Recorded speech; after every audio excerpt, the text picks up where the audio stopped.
This episode of the Modern Therapist Survival Guide is brought to you by CPH and Associates. CPH and Associates is an insurance company that specializes in professional liability insurance for mental health professionals. They currently insure over 100,000 mental health professionals throughout the United States. They can insure you throughout your professional career, starting with your student practicum, through your postmaster's internship, and on to practicing with your professional license. Please stay tuned to find out how you can protect your career with malpractice insurance. This podcast is also sponsored by Green Oak Accounting. If you love dreaming about growing your practice, but you feel a disconnect between where you are now and where you want to be, check out Green Oak Accounting. The team at Green Oak Accounting can translate your action plan into reality. If you're behind on your books, ready to implement profit first, or need someone on your financial team who really understands private practice, schedule a free consultation by going to greenoakaccounting.com. You can also check out their podcast, Therapy for Your Money, on all streaming platforms. Listen at the end of the episode for more information. You're listening to the Modern Therapist Survival Guide, where therapists live, breathe, and practice as human beings. To support you as a whole person and a therapist, here are your hosts, Curt Widhalm and Katie Vernoy. Welcome back, Modern Therapists. This is the Modern Therapist Survival Guide. I'm Curt Widhalm with Katie Vernoy, and this is the podcast where we look at all of the things that affects therapists, their personal lives, the way that we practice, the way that we go about learning. And one of the discussions that we've been hearing, and this comes even from some of the students that I teach, is learning how to be a therapist in a COVID world where so much of our education has moved online. A lot of therapists and students who have signed up to be in-person therapists had their programs moved online, and just the transition into this kind of a learning environment has not panned out in the way that they had hoped. And I have been teaching at a couple of universities. I have some experience of this as an educator, good, bad, and otherwise. I will fully talk about some of my experience from the teaching end here, but also knowing how we approach learning in an online continuing education way. This is not just about students, but also how we go about learning as therapists, even after the fact. And we're going to be online for quite a while. COVID's not going anywhere. And at least at the time of this recording, COVID seems to be going up, not down. So This is some just kind of description of the background of where things have been and some suggestions for things that work. So I know from my end on this, Katie, that I'm hearing from students, I'm hearing from other educators, I'm hearing from supervisors of students are complaining this isn't what they signed up for. And educators and supervisors are like, it's not what we signed up for either. Yeah, I'm hearing some of that too. I hear less because I'm not a professor and I'm not as engaged, but I have some clients who have signed up for master's programs and doctoral programs. And that's one of the biggest complaints, is that the education that you applied to, the education that you signed up for, is vastly different than what you're getting right now. And to give a little perspective on my background, I have my therapist master's degree from an in-person brick and mortar program. I have another master's degree that I did in an online asynchronous program that is not particularly relevant what the content of that was, but because this isn't about the content of what's being taught, this is more about the approach of it. So I have been a student both in person and in an asynchronous online program. And when COVID hit in the spring semester, going into the summer semester, a lot of faculty members and a lot of students and our field at large had to scramble into this online sort of program. Sure. And I largely describe the education at that point as being, well, it's what we've got. And there wasn't a lot of prep for being able to go into it with the intentionality of teaching online. And a lot of professors tried to replicate what was in the classroom, the same kind of teaching styles. And I'll admit that I did this in some of my lectures too, where it's, hey, normally I'd be doing this 2.5-hour lecture. I'm going to do the same 2.5-hour lecture on Zoom. And it bored a lot of students to tears. Sounds awful. It sounds so bad. It's so bad all around. And given the responsibilities at the time of faculty, of students, there just wasn't really a whole lot of intentionality in being able to approach education in a different way on the fly. Some people did it better than others. But sure. Now that we are in the fall semester of 2020, where a lot of faculty have had the opportunity to at least plan for being what I'm going to classify as not bad. We also have had the opportunity for some faculty to be good educators and have transitioned to this synchronous learning online. So for those of you who don't know, asynchronous is not at the same time, watch a video, post a blog on your own time. Synchronous is you have to be here on time for this Zoom class and have to be present for it. But there's a lot about our field that is about being in person, and especially for those people who were applying for grad schools over a year ago that thought that they were going to get that in-person experience, not getting it now. And there's a sense of frustration, especially because on the faculty end of things, there's a number of pieces that we have to know the technology. We have to know how to utilize Zoom in a way, being able to use breakout rooms, being able to use the whiteboard function within a class, the whiteboard function of Zoom, not having a literal whiteboard behind you. Yeah. Because things like, your webcam that just comes with your laptop doesn't necessarily have a focal point that's going to focus on a whiteboard. So if you're trying to draw things out on a whiteboard behind you, your students aren't getting what they would get if you were in the same room. Yeah. So there's a lot of just functional pieces that we don't necessarily train people how to be educators unless they go into a counseling education type program. And while we have a lot of faculty meetings that are, just kind of sharing tips, these are not replacements for counselor education. And I don't know if this is unique to our field. I don't think it is. It's just kind of like, well, you've got some advanced degrees and you don't seem too crazy, so go and share your knowledge with students. Good luck in figuring out how. Yeah. But what this does from students' end is, so much of what I remember from grad school is the interactions in class, the debates that would happen, positively, the naturalness of being in the environment that created more support is missing now because a lot of therapists are really polite, good students that keep their microphones off and they wait until they're called on. That they might raise their hand on the Zoom call, or they might use the raise hand function within Zoom. But it ends up becoming this kind of spoken wheel discussion where every question ends up getting run through the professor rather than being able to discuss and interact with each other in a way that adds to the education.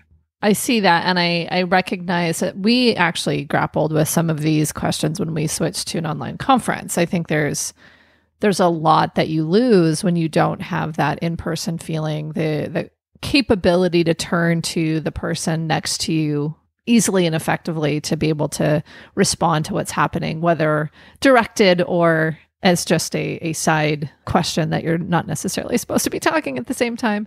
But I think it's something where, as we get stronger with platforms like Zoom, as we start understanding these things better, I feel like there's a mechanism to create high quality online education.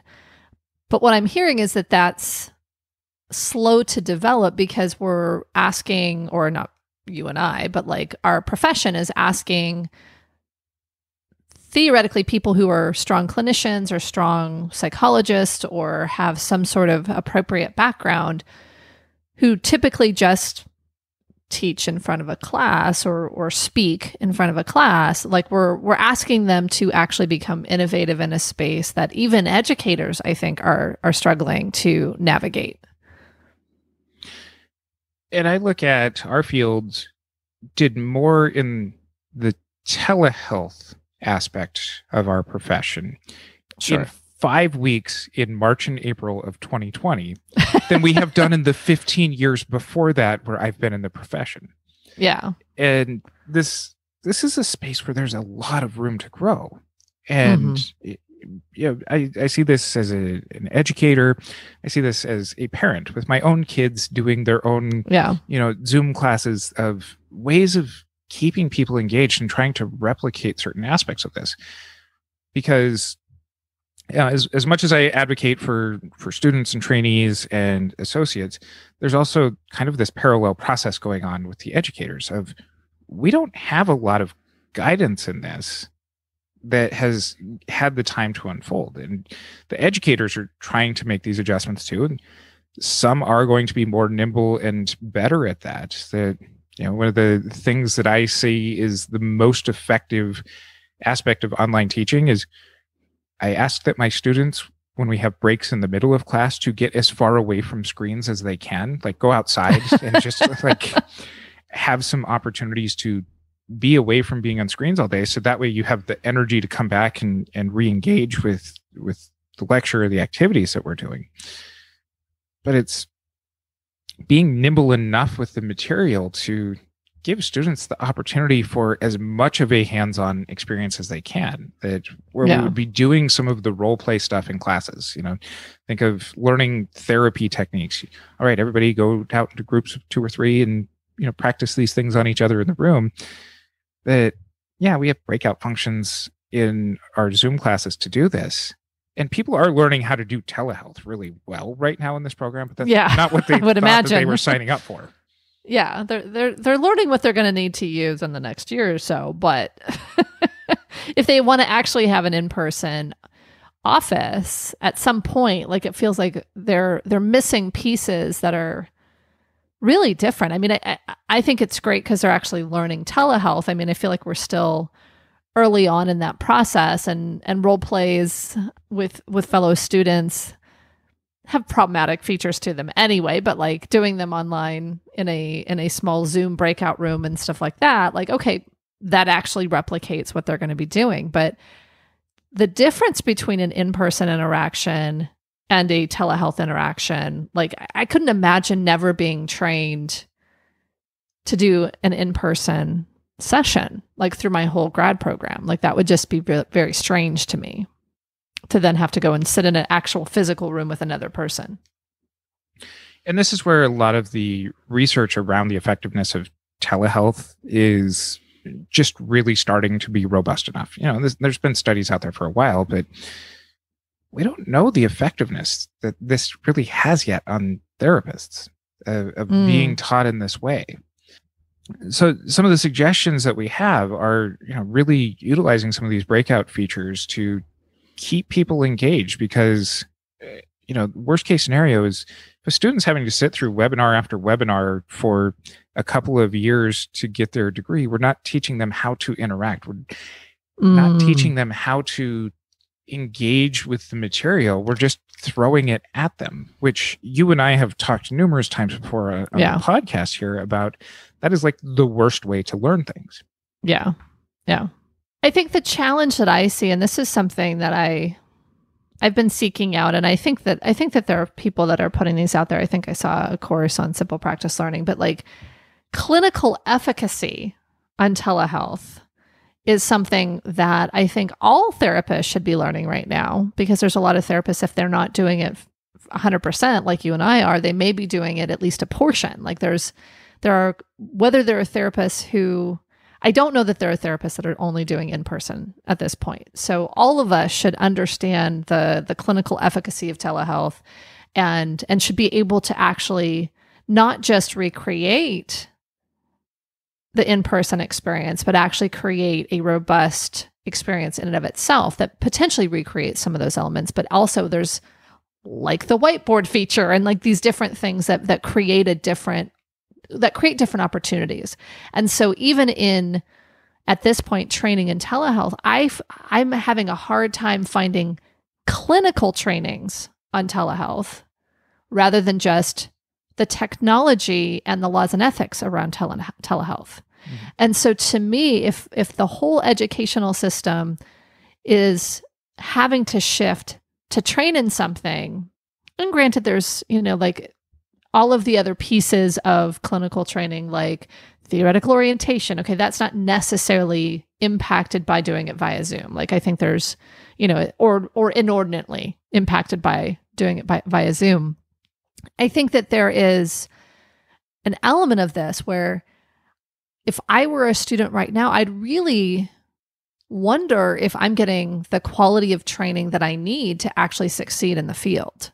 Because if we don't know that this online training or education is as effective as in person, if we aren't sure on the primary mode of therapy, although it seems that telehealth has great efficacy, and I'm doing it and I feel like it's efficacious for my clients, but if it's something where we don't have a strong sense that what we're doing is working, we don't have the data to prove that, and we don't have data on the education system. I may have said that twice, but anyway, if there's this much uncertainty and our educators are not necessarily doing that great of a job because they're learning as they go, and it seems like that's getting better, which is good. I don't know if it would be worth it to do it right now. Am I wrong? Am I too pessimistic? It takes knowing how people learn in order to create effective online course content like this. And I say this because I'd written a blog several months ago about online therapy being here to stay. And one of the pieces that I can't fit this into a syllabus, I can't operationalize this piece, but it's students' abilities to opt out of conversations that they don't necessarily have in a classroom, where a professor can really see who's not engaging and pull them into a conversation. And this is especially around really difficult topics, differences in opinions about social issues, social justice issues, exploring cultural identity and racial identity. And so without looking at those pieces, it gives people the opportunity to opt out of uncomfortable conversations. And this is whether it's students or whether it's in a continuing education sort of way. But part of what's missing in what you're talking about and why delaying, continuing education right now or continuing your grad program right now might be a good idea is that even if you are fully participating, your peers might not be. Yeah.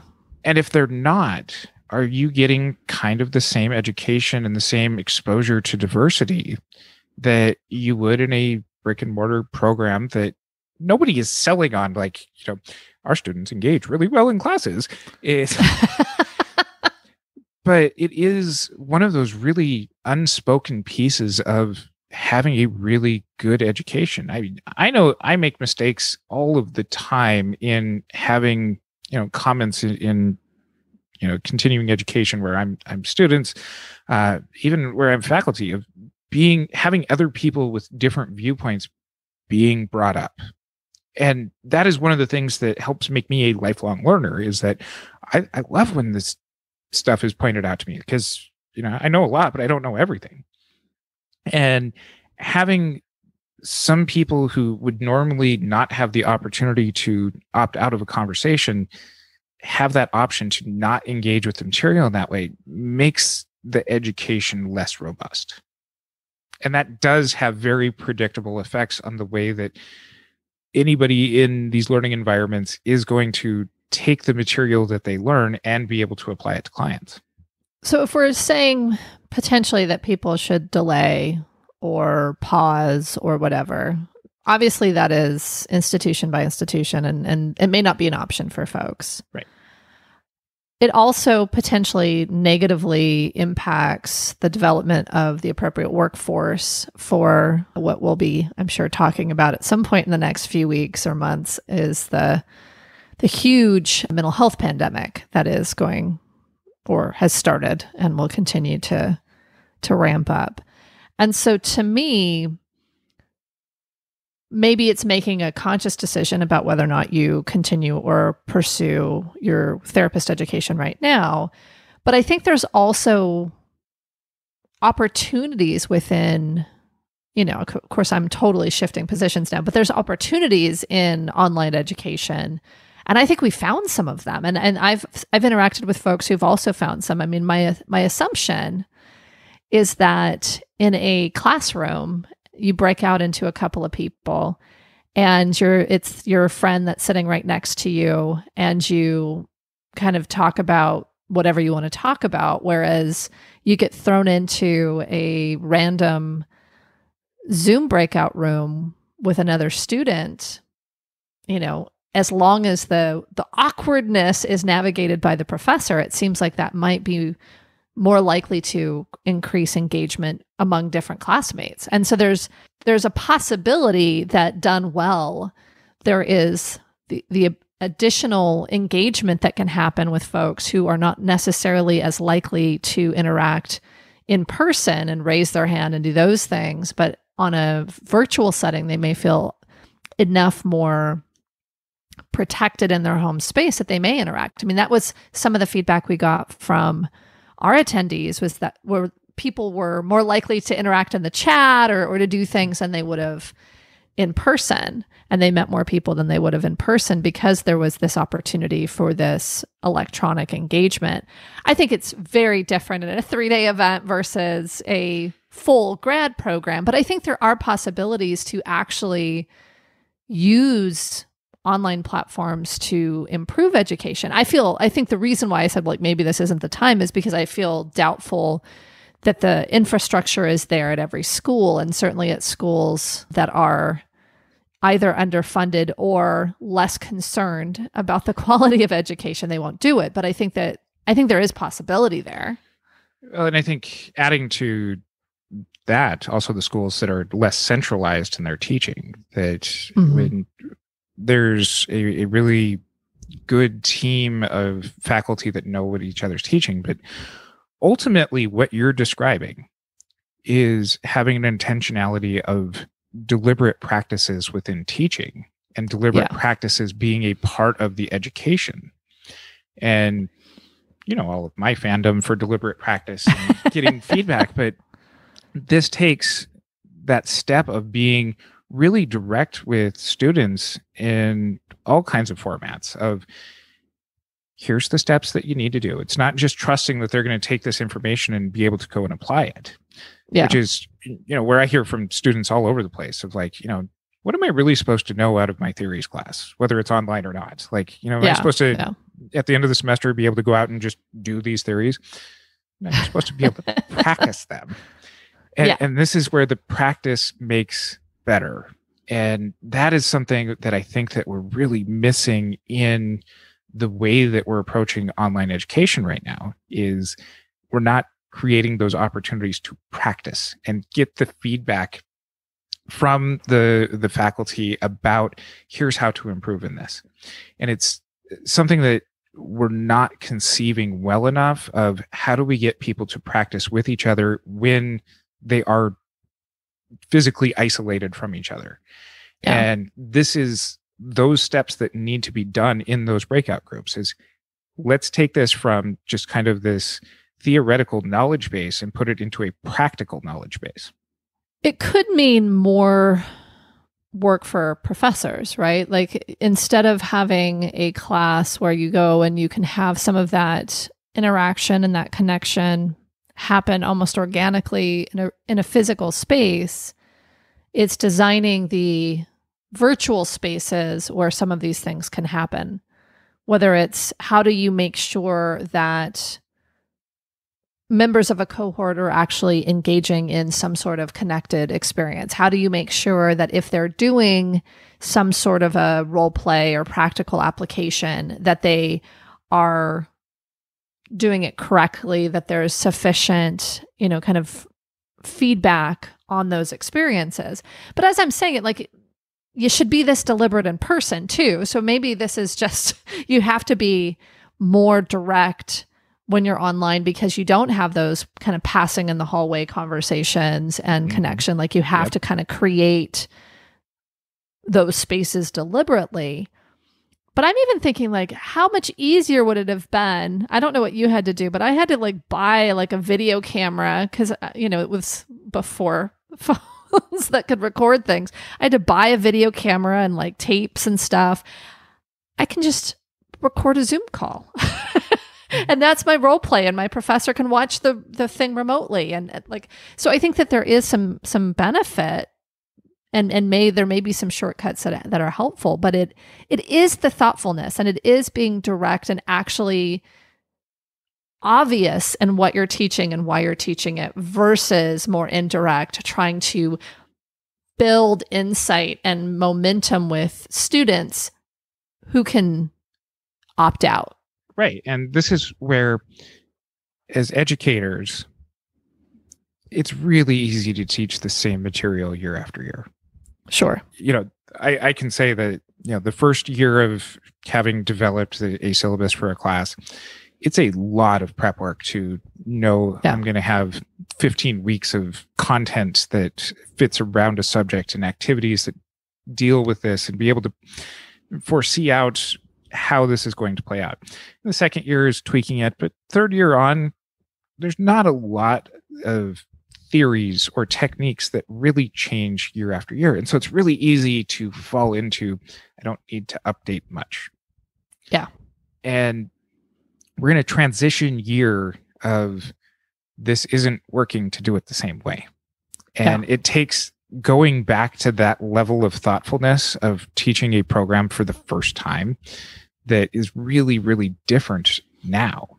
And those educators who are doing it well do it with this thought in mind of, people aren't learning in the same way that they were before. Yeah. And they're also making adjustments because these people also have lives outside of their classes. They're dealing with their own mental health issues. They're dealing with their own responses to the pandemic and to social justice issues and elections and all of this kind of stuff that's in the news. As well as different responsibilities in the home, right? And different capabilities with, differing childcare stuff. And there's so many things that are impacting people right now. And it's being acknowledging of that, but also helping the students understand that that's a parallel process that they're going to face throughout their career, because we're always going to be reacting to stuff in the news, and we're always going to be having transitions within our responsibilities at home and at work and all of this kind of stuff. It's creating the right level of support. It doesn't have to be completely like, oh, this student's got these extra parenting duties while this student is, fully supported by their parents and their only responsibility is being a student. Yeah. So it's creating the right balance of expectations for students too in this time that is another conception of how education and supervision and all of that needs to be taken into account too. So we've talked a bit about kind of how educators may want to approach these things, how, kind of professors, people who are leading these classes, how they may want to be more deliberate in what they're doing. We mentioned a little bit about the decision-making for students, but I think that there are students who this is like they need to get through the last semester, or, they've started, they're committed, they can't delay. And I think that there is potentially some guidance that we can share with them about how to make the most of things during this time. But I do want to just kind of mention one other benefit I was thinking about before we step into that, which is if there is synchronous and asynchronous learning right now, that does actually open the possibilities for folks who have differing responsibilities and those types of things. There also is, I know that I went and I've spoken about how to get a job in a lot of classes at Pepperdine and other and Vanguard. Like there's just a lot of different little universities out here that I've gone and done that talk for. And there are people who are driving hours to commute to some of these in-person, or had been driving hours to commute to these in-person things. So there may be more accessibility right now for folks who haven't traditionally been able to go to these in-person programs. And so for these people, the people who are saying, hey, I'm doing it now, I'm getting my therapist education, how do I get most benefit from it? And I want to just say because you're going to have all the answers. So I'm going to say my initial first thought, and then I'll throw it to you. Mm-hmm. But if I were a student right now, I'd want to make sure that I was personally in relationship with my professors and being able to get feedback and acting on those things and making sure that I'm on base. I would want to find ways to interact with my peers. And I don't know if I would be the one that would be like putting together social happy hour kind of things. But it seems like there's a need from the student side to advocate for some of those more personalized experiences with their professors and with their fellow students. So that's the only idea I have. Now, what do you say as a professor? You're absolutely right. And I think part of what I've seen is, well, every class that I've taught online, there has been a group chat function that is not part of the class. It's a WhatsApp group chat. It's a group text sort of thing. Students are already doing this, whether it's suggested or not. And it might be starting around content. It might be complaining about the teaching methods of a faculty. You know how these group chats go. Yes. But absolutely develop the personal relationship with the faculty. Take advantage of office hours, being able to get the career advice, even just get the FaceTime, because, well, those group chats are potentially awesome and potentially just a place to vent. There's a part of that synchronous relationship that really does help develop your understanding of the material. It helps develop the opportunities that you have for future jobs and recommendations and all of this kind of stuff. It's also something where when you are finding that those group chats are devolving into complaints, it's being able to organize students together to be able to approach the faculty or the department to bring attention to the change that needs to happen. Because in any sort of institutional inertia, there's a lot of barriers to seeing how things can change. But right now, I think, is where I'm seeing a lot of faculty potentially being more able to be influenced in their teaching methods because there isn't a tie to, well, this is the way that we've always done it. Mm-hmm. And so it's easy to, have one person be ignored, but when a class or a cohort can really be able to bring their voices together, it helps to be able to make some of that nimbleness happen more quickly right now. And, the time that this episode gets published, we're at the end of a semester, but it's something where you are empowered to bring that collective voice together, because that is something that is really hard to ignore, especially if you're consistent with your message and don't just give it like a one shot, hey, we asked and nothing happened, and now we're just going to complain for the rest of the program. Yeah. I think that advocacy is a good practice as a therapist regardless, because advocating for yourself, making sure that you advocate as you start going into practicum and, kind of your pre-licensed positions, I think regardless of what you're advocating for yourself, or at a certain point when you start advocating for your clients, I think it's good practice. I think the one caveat that I want to just add in there is that I find it frustrating that oftentimes the students are called upon to advocate for themselves. And I think they should. So I'm not saying that they should not. But to me, it seems like, especially with some of these programs that are just hugely expensive, that there should be a mechanism for feedback and And not just like, what do you think of your professor, but like feedback on the program as a whole, true assessment of the quality and effectiveness of education. And there's probably a whole other conversation we could have about that element of it. And I think some schools probably are great with it and some are not. But I think, yes, students should advocate, but I think also there's an advocacy that happens with our pocketbooks on which schools we actually choose to attend, that we pay for, that we stay in, that we donate to as alums. And I think we need to be thoughtful about that as well, because schools need to be responsible for the quality of their education and for the ability of their students in getting the jobs for which they have been trained. We would love for you to collectively advocate to us and join us on our social media, and we'll include links to all of those in our show notes. You can find those at mtsgpodcast.com. You can also join our Facebook group, the Modern Therapist Group, and we post our episodes each week there as well, and you can leave feedback for us, and we'll be checking that. And until next time, I'm Curt Widhalm with Katie Vernoy. Thanks again to our sponsor, CPH & Associates.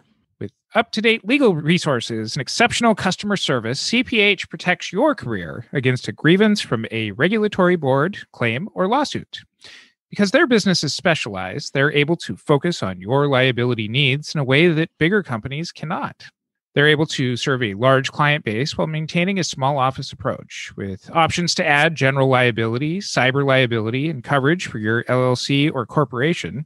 A policy with CPH is tailored specifically to meet your liability needs. Policyholders are encouraged to take advantage of their Attorney Avoiding Liability Helpline, providing 2 free hours of attorney consultation per year for situations with a client that could result in a claim or lawsuit. And with their online application and renewal process, real-time online policy change capabilities, and knowledgeable customer service, they continue to keep their customer needs a priority. Get a quote and apply online to receive proof of coverage within minutes at cphins.com. This episode is also brought to you by Green Oak Accounting. You went to school to become a therapist, not an accountant. Your time is much better spent doing what you love and not crunching numbers. That's where Green Oak Accounting comes in. They specialize in working with private practices just like yours, so you can reclaim precious hours each week. They can help with all your accounting needs like bookkeeping, budgeting, forecasting, payroll, and even assist with implementing Profit First. If you are interested in freeing up your schedule for more clients or just getting back time for yourself, go to greenoakaccounting.com to schedule a free, no-obligation consultation today. You can also check out their podcast, Therapy for Your Money, hosted by Green Oak Accounting owner Julie Harris. Once again, that's greenoakaccounting.com.